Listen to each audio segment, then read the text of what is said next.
second. Thank you.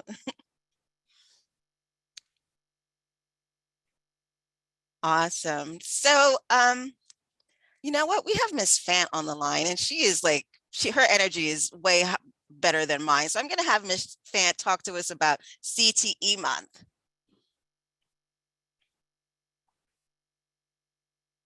Miss Fant. Wow. Good morning, everybody. I hope everybody is having an amazing day. Welcome to CTE Fridays. I'm so excited and pumped up. I hope you all know that we are in the month of February. It is Black History Month, and I know we are so super proud to celebrate Black History Month, but it is also CTE Month.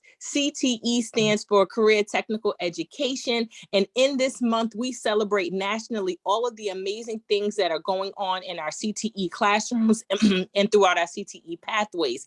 If you all don't know, we have CTE pathways in we have over 33 pathways in just about every high school in Baltimore City. And we want to make sure that you're well informed. And so that when it's time for you to make a choice to go into high school, you can make a decision that's based off of what your current interests are and what you plan to pursue in world of work. We are in the Office of College and Career Readiness, so we want to make sure that we are just giving you options. So we're not saying that one is better or one is superior, but what we're saying is that having options is amazing. Also being able to be paired with our work-based learning team, that means that when you pursue a career pathway, you'll also have opportunities to have work-based learning, which means you can get internships, externships, job shadows, field trips, apprenticeships, and a plethora of opportunities, and some of which are actually paid. So during CTE Month, our main goal and objective is to make sure that you know what our pathways are, where they're located, the industries that they represent, and then to highlight our amazing students and our amazing faculty and staff throughout city schools. So this CTE Month, you're going to see many, many activities that you're going to be invited to for our students. We want you to sit back, relax, and enjoy.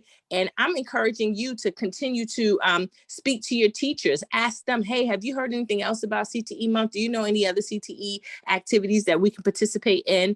Due to the pandemic, we cannot be live and in person, but our goal is to give you just a glimpse of what CTE is and to give you an experience that you will not forget. And I'm hoping that as the school year progresses, instructors, if in fact you're interested in having more presentations from our CTE team, our work-based learning team, let us know. We can either come out live and do a presentation, or we can do a Zoom presentation all about CTE, all about our pathways, where they're located, and just some options for our students as they start to pursue their secondary options. If you have any questions, I'm available to answer those questions. If not, we can kind of move back into the program. Thank you so much, Shanae. And I know we have some counselors on the line, and I know this week is school counselor appreciation week. So we definitely want to shout you guys out. The work you do is so amazing, and we are so thankful for you. And so we'll go to the next slide. I'm going to turn it over to Desmond and Nicole. Good morning. Good morning. I enjoyed hearing all the positivity coming from the classroom this morning, all the classes. I love hearing all that. So for our CTE, our Human Services, Resource Services pathways, we have our early childhood, some of the careers that you can possibly enter into as preschool teacher, kindergarten, elementary, childcare worker. We have our Homeland Security and Emergency Preparedness over at Patterson Reach and Digital. You could possibly be a federal air marshal, cyber crimes agent, U.S. postal inspector, and fraud investigator. And then we have our fire and EMT, which was featured today, one of our programs featured today. You can enter as a firefighter, emergency medical technician, fire investigator, and so many more careers. We have our law and leadership, paralegal, attorney, judge, legal secretary. So many careers you can enter into. And our Teacher Academy of Maryland over at Western, our kids, they're able to become teachers, paraprofessionals, and finally our JROTC. We have our JROTC programs at many schools within the district. We have Army, Navy, and we have the Air Force. And so pilots, Army IT professional, Army officers, but really in that program, we stress teaching leadership. So leadership is a huge part of that program. So that's a huge overview of our programs. There's many more careers that you're able to venture into with that these programs, but this is what we're going to feature for you all today. And I look forward to you all hearing about our programs and just asking questions, as many questions as you can about a lot of these programs. Okay, I'm going to kick it back to Shanita or NDK. I can actually jump in. We can jump to the next slide. All right. Thank you so much, everyone, again, for being here. And thank you to everyone for supporting with this event today. So this is our tour. These are the 3 areas that we're going to virtually visit. And students will be able to ask questions, and you'll be able to see some of the ins and out of some of these great classrooms and career spaces. So we're going to start with the EMT classroom tour, and then we're going to shift to the Baltimore City Circuit Court. And then last but certainly not least, we'll shift to one of our JROTC classrooms. So you'll get to be able to see 3 different career paths when it comes to our human resource services pathways. So let's go ahead and begin. We're going to shift to Miss Roberts over at Dunbar, and I'm going to pass the mic back to Desmond. Well, I'll go over the norms first. I'm sorry. So these are our norms. So please make sure you are following these norms so we can make this a great space for everyone. 1, be present and be courteous, which everyone already is right now. 2nd, make sure you ask your questions in the chat. We'll be looking at the chat throughout the entire event to make sure that we are watching for your question. And then 3rd, for sound quality, just make sure you stay on mute throughout the course of this event. All right. Thank you all so much. And let's proceed. Oh, we can actually skip this slide. Okay. Yeah, so we can go ahead and get started with the tour.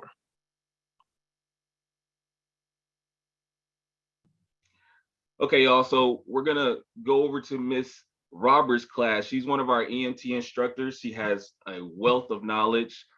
She's been with the school district for quite a while now. And Miss Roberts, go ahead and show us an image of your class. Ms. Roberts, can you hear me? All right, can you see me? Ms. Roberts, can you hear me? I can hear you right now. Hear me? Are we supposed to be able to see her right now? Okay, there you go. I see you. I see you now. I see you now. So go ahead and tell us a little bit about your class. Tell us what the EMT program is about, and just, you know, give our young people all the knowledge we can right now this morning. Okay, good morning. Can you hear me, Mr.? I'm Desmond.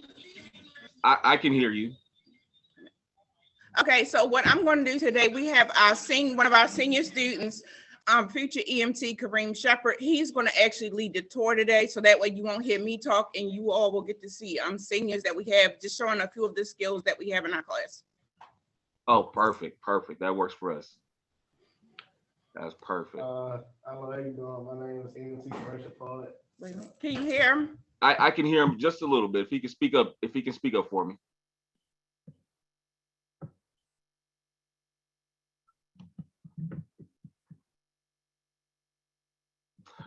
All right. So while they're figuring things out on that end, our EMT program, we work with the Baltimore Fire Department. We really. Yeah, I think she's back. Can you hear me? I can hear you. Okay. Turn around. All right. All right, go ahead and show us around the class. How you doing? My name is EMT Commercial Pilot, and here we're gonna move to the first station. Here we have EMT Freeman about to perform adult CPR to a patient who is in need. Right now, she checked the carotid pulse for any response, and she did not get any response. And right now, she's doing 30 compressions to 2 breaths. Now, are all y'all trained to do the CPR just like she's doing right now? Yes. Yeah, okay. That is a skill that is very useful, a skill that we all need, a skill that everyone needs to know. Keep going. Here we are at station 2 where we have EMT Frederick about to perform child CPR to a child who's in need. She checked the foot for responsiveness. She had no response. Then she checked the brachial pulse on the arm and had no pulse. It's the same for adult CPR, 30 to 2 compressions. 30 to 2 compressions. Okay. Okay. And as she gives the breath, she rocks the head back so the air can get to the lungs.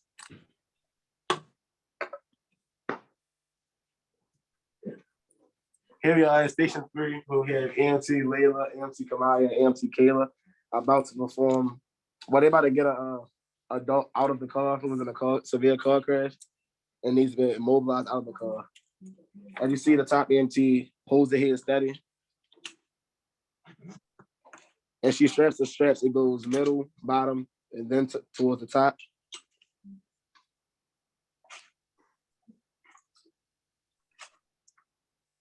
Now, all of this is done is to, especially to hold the head steady. We want to prevent further injury. So that's for those watching. That's why you're seeing that her hold the top of the head like that. And she follows by the leg straps.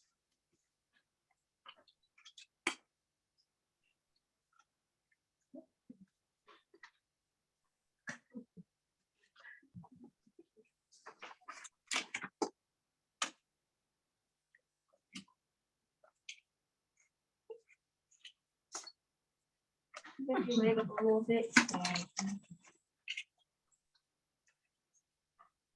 There you go. Then it's followed by the chin and head straps.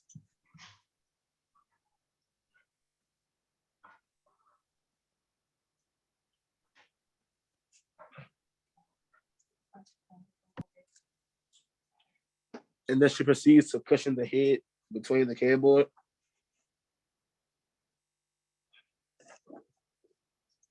And followed by wrapping gauze around the head.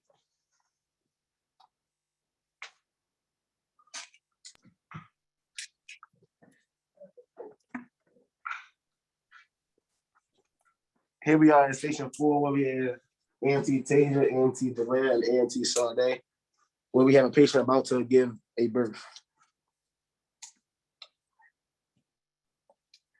As you see now, the patient is crowning.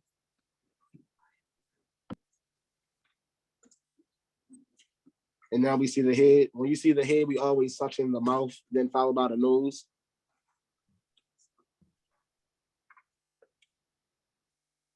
And once the baby is out, the umbilical cord will show and you will have to clamp the umbilical cord.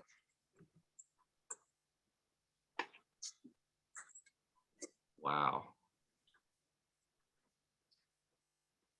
That's I'm glad you all showed that. That's really interesting. Where are you taking us to now? Station 5. Okay.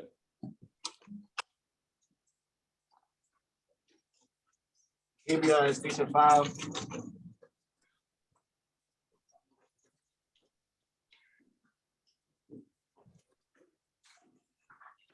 We have EMT Ronald, EMT Allen. The stair chairs are used for a case a patient is hurt and is unable to get down the stairs. We use the stair chairs to mobilize him. As you see here, we have the person in the back, just in case EMT Ronald falls or slips or anything, just to catch him. As you see now, when we go to the top, the EMT rotates to the top, just in case he falls or slips first.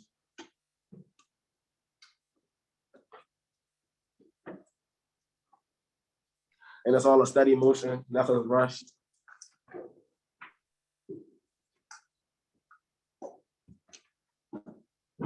Everything, like you said, everything's a steady motion. You said nothing's rushed, correct?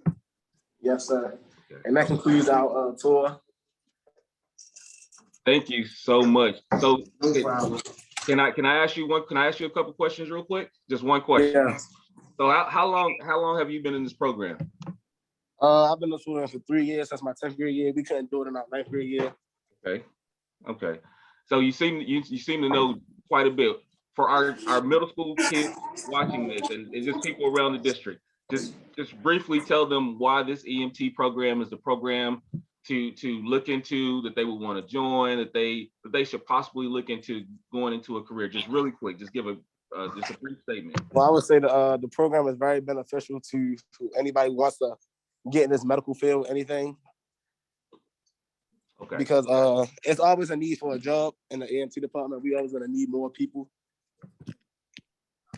Definitely. And you learn, and those skills that you all are learning are lifelong skills. Those skills we need in our everyday life. Okay. Here's a view of our EMT simulator that we have in our classroom. Definitely. There we go. And can you kind of describe what we're seeing inside real quick? Yeah, so what you will see is when they practice, they can actually get inside is exactly what you would see in the ambulance. You have a bench seat. We can load the stretcher. On the wall, we have suction, and we have every piece of equipment that you have, and we got some pretty cool lights on the outside. So that way we can practice what we would really do in the field. Everything inside is fully optional. It works. And so this is an actual simulated ambulance. Our kids can get into it, and they just like they would on the streets, they can, work as they would on the streets. And this is awesome. Like you said in the chat, this is awesome. So thank you, Ms. Roberts, for letting us join your class this morning. Thank you for giving us a tour. Thank you for all the students, everyone around. Give them a big round of applause. They did an absolutely wonderful job. I'm going to go ahead and kick this back to Albert. Thank you so much. I mean, that was amazing to see our students being leaders of their own learning and being able to showcase what they're showing to the world. So thank you to Ms. Roberts' class. Thank you to those students. And thank you to Dunbar, which is my alma mater. So shout out to all the poets. So we're going to continue on our tour. Students, I hope you're enjoying it. That was just part one.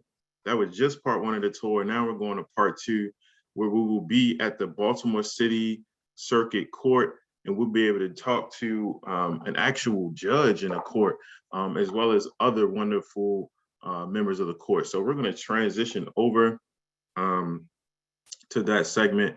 Shanita, you can actually highlight, one second, let me get the name for you, or I can do it as well. I'm sitting here in the chat. 1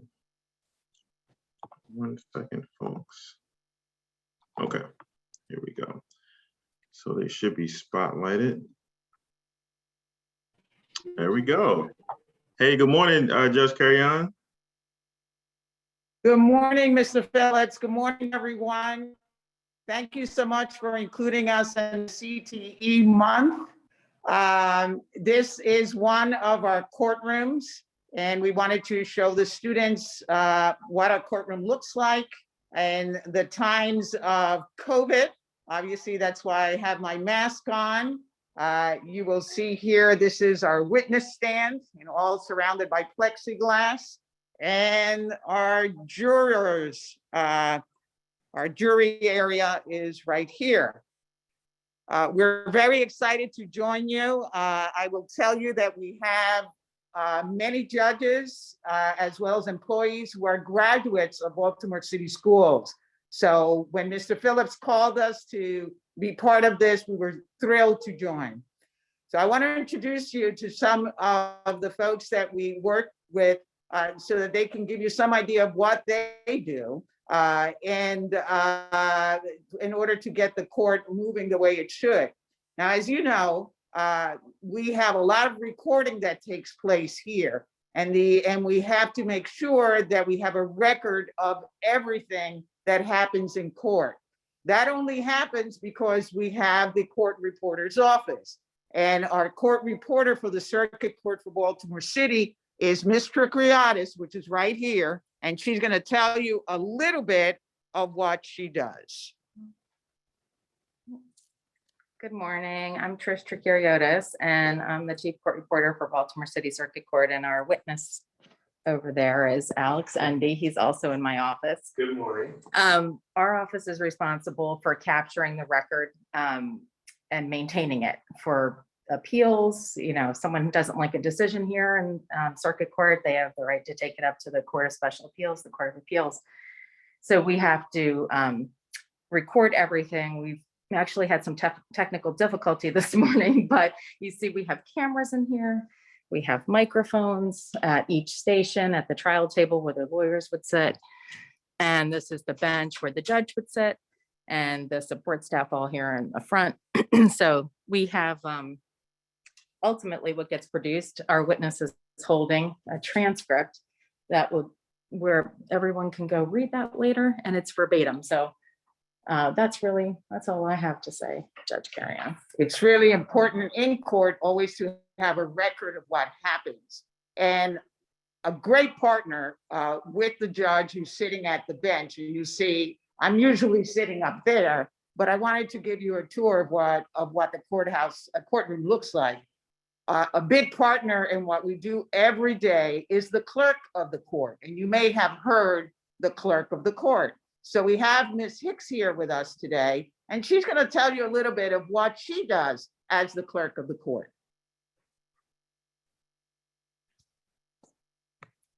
Good morning. My name is Sharice Hicks. I am one of the lead courtroom clerks. I've been a courtroom clerk for 7+ years. The duties of a courtroom clerk are primarily administrative. I'm sorry, having a little bit of trouble here talking under my mask. I'm sorry, they're primarily administrative. We serve in a capacity across the board to communicate with different agencies and divisions to perform our day-to-day duties, and our operations courtroom clerks are the resource between the judge, the attorneys, the jury division, agencies not limited to parole and probation, division of corrections, pretrial services, and other divisions as it relates to our daily dockets. Courtroom clerks belong to, we have different judges that we are assigned to every day. For 1 week, you may be assigned in a criminal jury trial that may last a week. The next week, you may be assigned to a different judge. And so we have to be able to daily just rotate all of our different operations. Some of our staple duties are to assist with the family division, the juvenile division, the civil, and the criminal division. Thank you. Thank you, Ms. Hicks. So as you can see, the great thing about being a clerk in the circuit court is that really you become an expert in all of those areas. When judges come to the bench and they're new judges, I always tell them, you've got to rely on your clerk because they have been here for a long time. They know all the different divisions. And that's the kind of experience that you get with having a good clerk. So also in our court rooms, we have deputy sheriffs. And I've asked Deputy Sheriff Nesbitt to join us today so that he gives you an idea of what his daily routine is about. So here we have Deputy Nesbitt. Thank you, Judge. First, I want to say good morning to everyone. And I love hearing the Dunbar love. I'm a Dunbar alumnus, so shout out to Dunbar. Quick couple things. For the deputy sheriff in the courtroom, you're going to hear a lot of things about safety and security. That is the main thing we're trying to get done. Before court even starts, before the judge even takes the bench, the deputy will take basically stock of the whole courtroom, making sure there are no safety issues. Sometimes there is construction work done in courtrooms. Construction workers will leave saws, they will leave shards of wood, whatever you can think of, they'll leave it. But basically you just do a quick run over, make sure everything is fine, make sure everything is in its place. Once the judge takes the bench, it's about the judge's safety, the courtroom's personnel safety, and it's also about the public safety. So you're given a set of instructions. One of them is about movement in the courtroom. There's no free movement in the courtroom because there are times, especially for deputies, we're mainly in criminal cases. So for the safety of everyone in the courtroom, we kind of instruct you as to where you can move. And it's not to inconvenience you, but it is for your safety. Also, use of cell phones. We let you know very quickly, you can't use your phones in the courtroom. You can use them outside. You're more than free to do that outside, but not in the courtroom. Also talking. You can't talk in the courtrooms. I think the judge said, everything is being recorded. First of all, you don't want your conversations recorded so the state can hear everything you said. And second of all, there is a record being kept. So if you have 20, 30, 40, 50 people talking, it becomes very noisy. So we ask you to please use your phones outside the courtroom. Another thing that we try to get done is during a jury trial, we try to be sure that the jury is safe and secure at all times. No one speaks to the jury. Even we don't speak to the jurors at any times. There's no contact with the jurors. They must have that environment so they can deliberate. It's very, very important.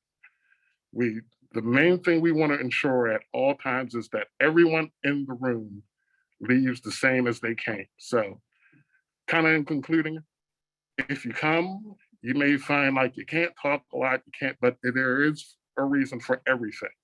So if you come, please come, ask questions. We'd love to see you at any time. Thank you. Thank you. Well, as you can see from Deputy Nesbitt's presentation, there is a lot that he's responsible and his office is responsible for. But one thing he told me this morning is that part of the fun thing is that usually in February, a lot of folks come into our courthouse to get married. And that is a really fun event for him to be able to help those citizens and residents from Baltimore City that come into our courthouse to get married. Now, I want to introduce you to someone who's a little closer to your age than I am, and that is my law clerk, Naja Richardson. Now, Naja went to law school, and she actually passed the bar a few months ago. So she is a brand new lawyer, and she works with me for about a year, and then from there, she goes and practices law, which is one of the things, one of the careers that you can look at for also. So here's Naja, and she's going to tell you a little bit of what she does. Okay, good morning, everybody. Like Judge Carrion said, I'm a recent graduate of a law school and I just passed the bar. And so I'm a brand new attorney. And so now I'm working as Judge Carrion's law clerk. And so basically what I do on a daily basis is do a variety of legal research and writing, anything really to assist the judge in what she has to do. So here I'm going to show you the trial table. So on this side, this is the defense or the defense table.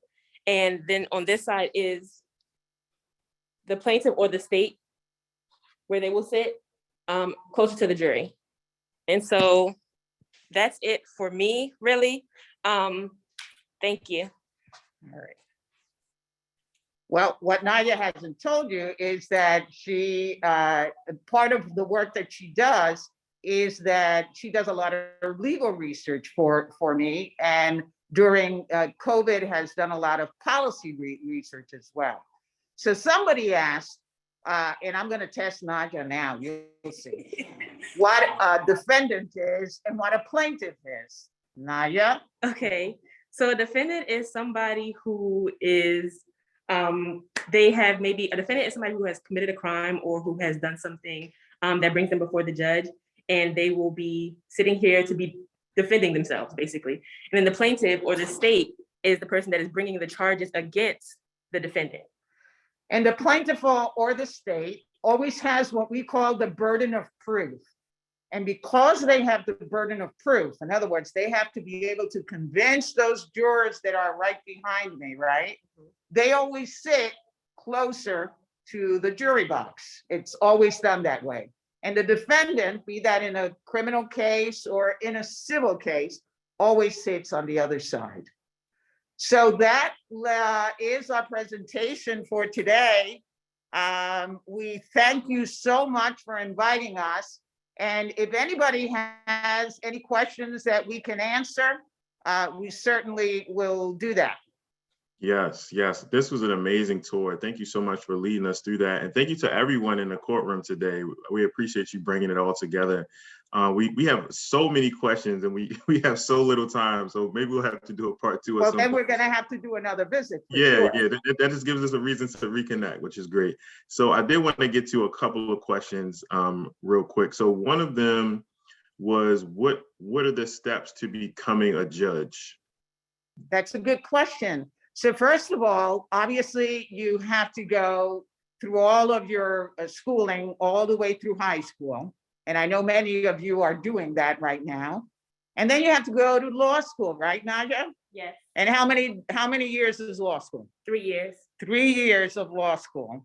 And then after law school, Nadia, what happens? You have to take the bar exam. So you study for about 2.5 months straight in the summer or in the winter, and take the bar exam, and then you pass. Now, is there a lot of reading in law school? A lot of reading. You read every day. Is there a lot of reading in law school? A lot of reading. So there's a lot of reading. Is there a lot of writing? Yes. A lot of writing. So a lot of reading, a lot of writing is really what you need to focus in if you want to do that. Thank you so much for that. You don't have to practice. There was another question, Mr. Phillips, that we might as well answer right now. You don't have to practice in court if you don't want to. There's so many areas that you can do as a lawyer. You can even not practice law if you don't want to. You can be a lobbyist and do legislation. You can be a social worker and have a legal degree. You could do many, many, many things. You could be a corporate attorney. You could represent. You can represent defendants, represent the state. You do a lot of things. A lot of things. Wonderful. And someone else asked real quick, how long does a court case take? Oh, that depends. It depends on the complexity of the case. We have cases that take how long? Sometimes a case could take a month and one could take a half a day. And so it really just depends on what's happening in the case. Yeah. Let me see. How long, Ms. Hicks? How long? What is the longest case that you've had? I've had a 2-week case. I've sat on a criminal jury trial that was 2 weeks long. 2 weeks case. Deputy, same? About a 3-week criminal case. Yeah. And I had a civil case that actually took about 2 months to try. Wow. So imagine we had citizens that served as jurors and were here for 2 months. We didn't sit every day, but still it was a long trial. So it all depends on the complexity of the case. Got it. Thank you for that. We'll squeeze in just one last question. Someone asked, this is a funny question. Does a winner get money or just win the case? So as everything we always respond to, it depends. Sometimes when people file a case, they put what they want, right? So some people really sometimes only want an apology, or sometimes people want money. Sometimes the person who's bringing the case is actually the state, and the state wants a conviction. So it all depends on the type of case that we have. Got it. Well, again, thank you so much. Students, can we just wave? Can we wave to everyone in the courtroom? Let's see you. Hold on. A lot of them are not on video, but and anyway, we're going to wave back at you. Here you go. Let's go. All right. We wish you all good luck. And there are a lot of careers here. That's why we wanted to present you with it. You don't have to be a judge. You don't have to be a lawyer. You can be whatever you want. So hopefully, Mr. Phillips, we can visit again. Yes, absolutely. Thank you all again. We'll be in touch. All right. Take care. All right. Bye-bye. Bye-bye. That was part 2. That was amazing. I hope you all were able to learn just a little bit about what's going on in the courtrooms and different positions and careers that exist within our Baltimore City Circuit Courts. So that was wonderful being able to hear that information. But we have one last and final part of our tour that we want to reveal to you and have you all participate in. We started at Dunbar High School. We just left the Baltimore City Circuit Court. Now we're going all the way over to Baltimore Polytechnic Institute. We will be featuring one of our JROTC classrooms. So I'm going to pass it over to Desmond, who's going to be helping us lead the tour, and Colonel Humble's classroom, who's going to be showing us off what they're learning in the classroom. All right, everyone. Like Mr. Phillips said, Albert said, we are going to be over at Poly High School looking at Colonel Humble's JROTC Air Force class, okay? Colonel Humble, are you ready for us? I'm ready for you. Are you guys ready for me? We are ready. All right, well, very good. Well, thank you for inviting us here today. Welcome to Baltimore Polytechnic Institute and the Air Force Junior ROTC program. We are Maryland-933, that is our unit designation. My name is Colonel Humble and I'm the Senior Aerospace Science Instructor here for the unit. And behind me are three of my cadet officers. See if I can get out of my way here. I'll have each one of them introduce themselves to you.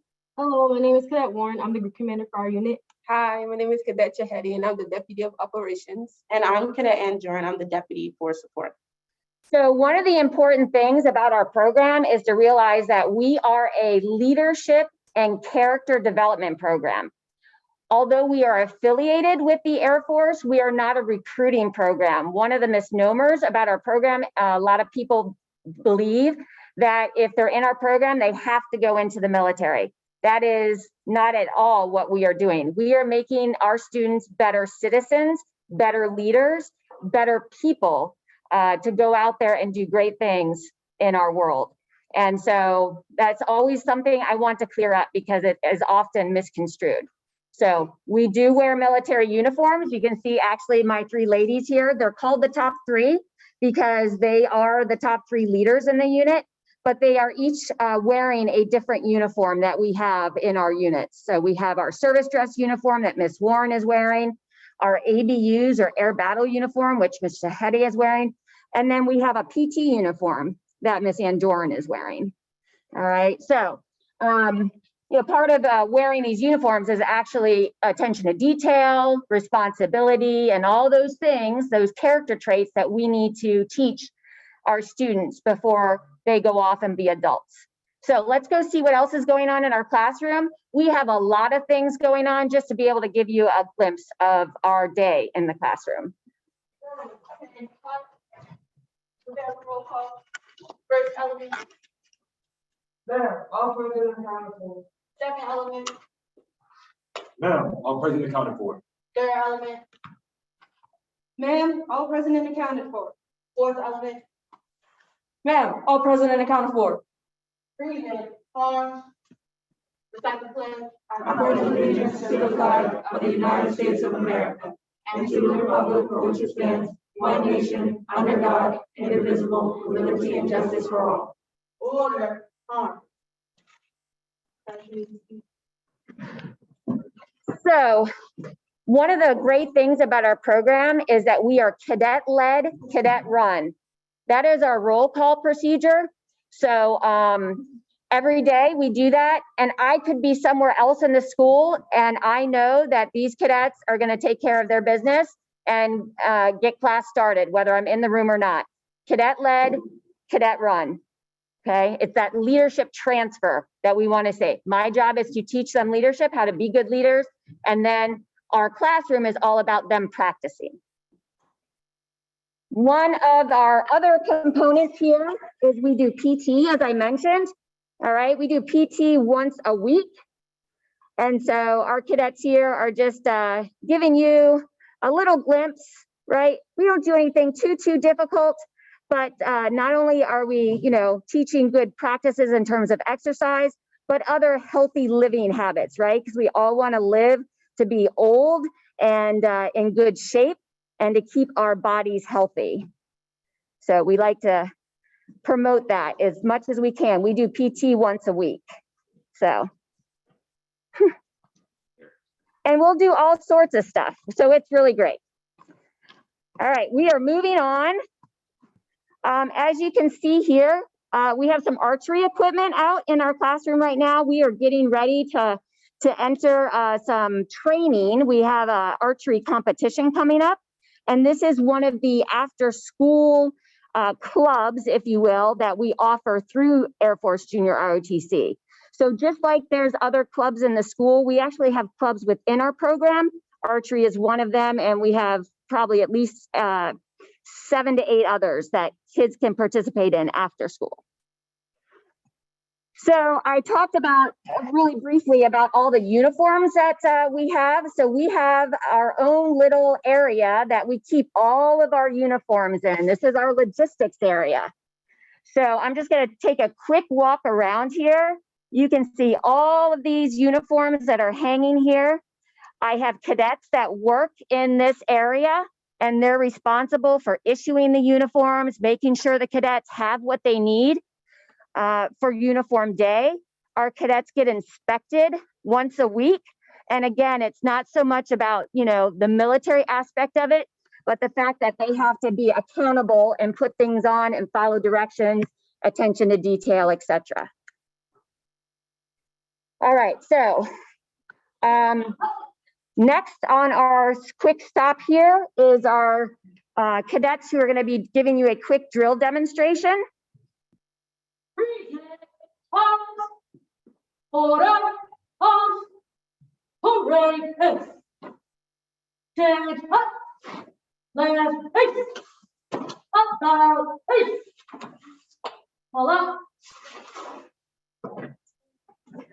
All right, so drill and ceremonies is also part of our curriculum. So we'll spend time each week doing drill and ceremonies. All right, it's about precision, right? Commanding. You could hear her distinct command voice as she was giving out the different drill movements to the cadets. All right, one of the bedrocks of our program is community service. We will donate about anywhere, well, right now we're over 1,300 hours so far for the year in community service. And so right here, you can see our cadets are potting plants that were donated to us. They're going to be taking care of those plants, and then we are going to donate them to the residents of Manor Care, which is a inpatient resident facility across the street to brighten their days. So each one of these cadets has a minimum requirement of 5 hours of community service every quarter. All right, and last in this room, I just want to highlight that, of course, patriotism is a big thing in our program, as we do represent the Air Force. So we have our very own flag detail officers here at Poly, and these two individuals are responsible for raising and lowering the flag on campus every day. All right, so rain or shine. So they're busy here folding the flag. All right, and we have one more stop. We're gonna go down and see our flagship, our most recent purchase, which is our flight simulator. So we do have a short walk to take, so this might be a great time to ask any questions. All right. And I'll try to have my cadets answer. Yeah. I do have a couple questions for you. Okay. Are there groups for one of these tasks? How many kids does it take? So for any of the tasks that you just shown us, are there specific groups that work in those tasks, and how many students does it usually take to complete those various tasks? So it's going to vary, right? I mean, you can drill with one person or you can drill with 50 people, right? So there is no set requirement for the number of people. If we go compete, which we will be in March, then there are requirements about how many people have to be in a formation and things like that. So I want to ask one of the students a question. Okay. What does a typical day for one of you all look like? Do you have regular school? Do you have resource classes, electives, and so on? So how does a typical day for you all look? So we have specific days where we go to our Air Force class. So if you have an A day, you would go out, and you have B flight, you would go to that class, and we would do roll call and proceed on with our inspection, if it's inspection or PT, and then Colonel would go into her teaching.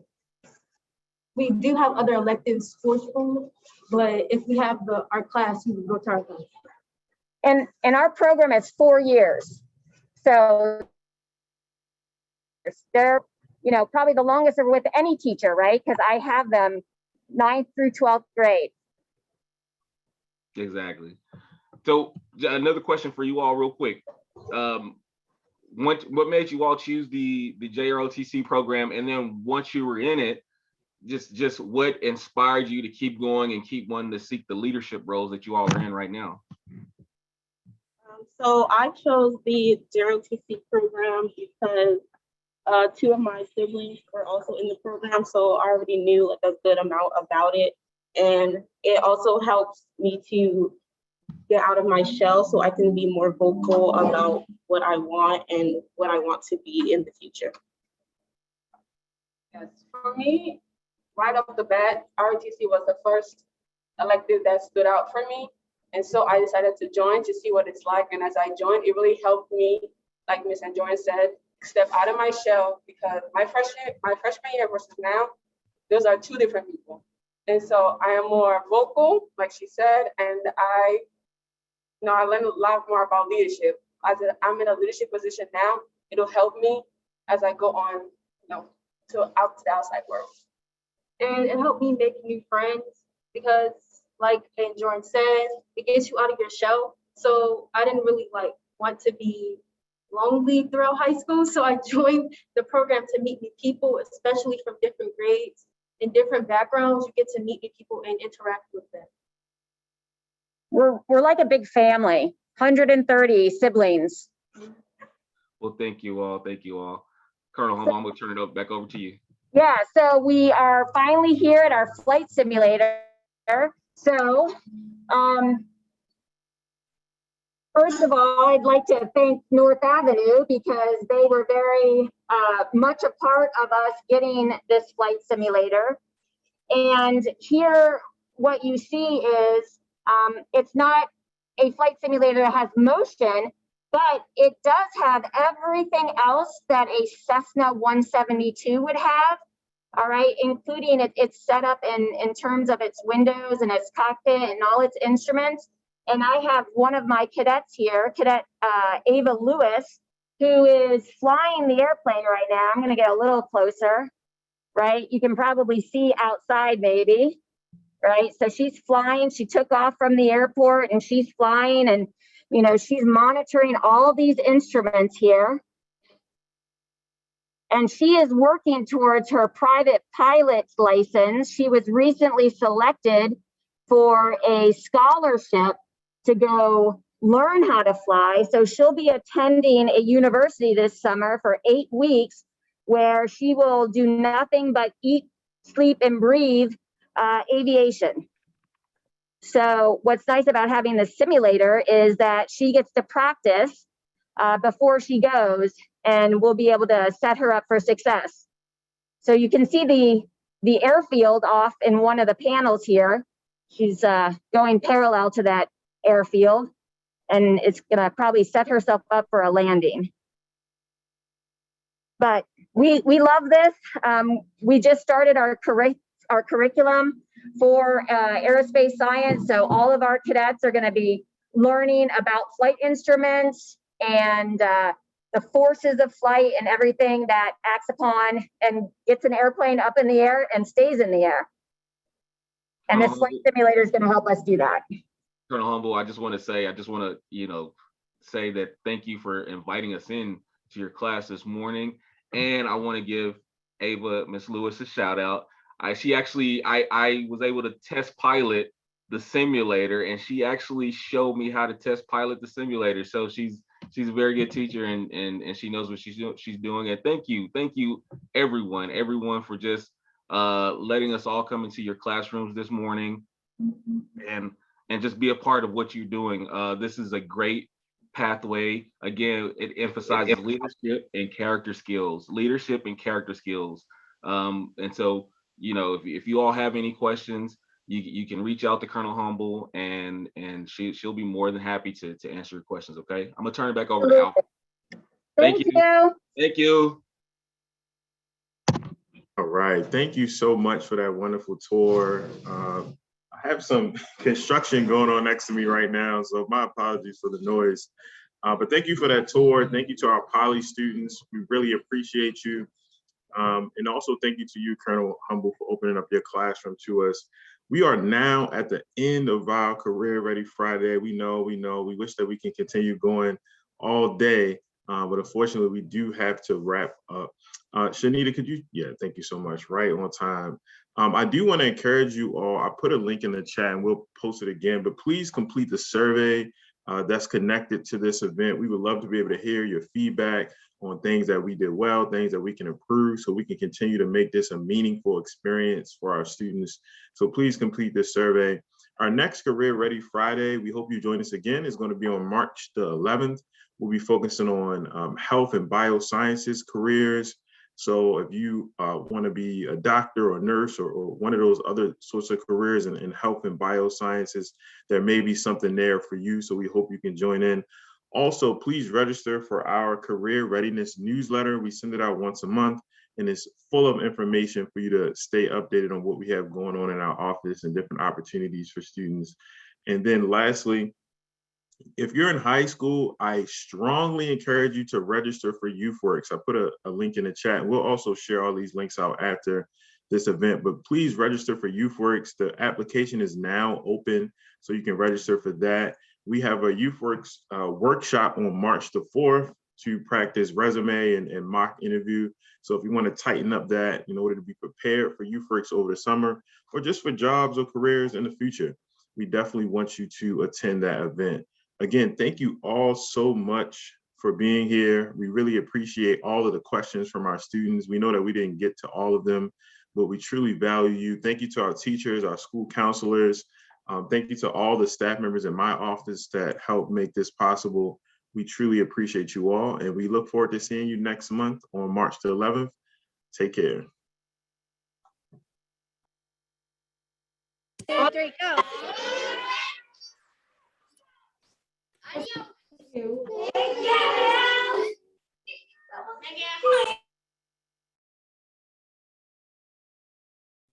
Hey, Ms. Drummonds, have a great day.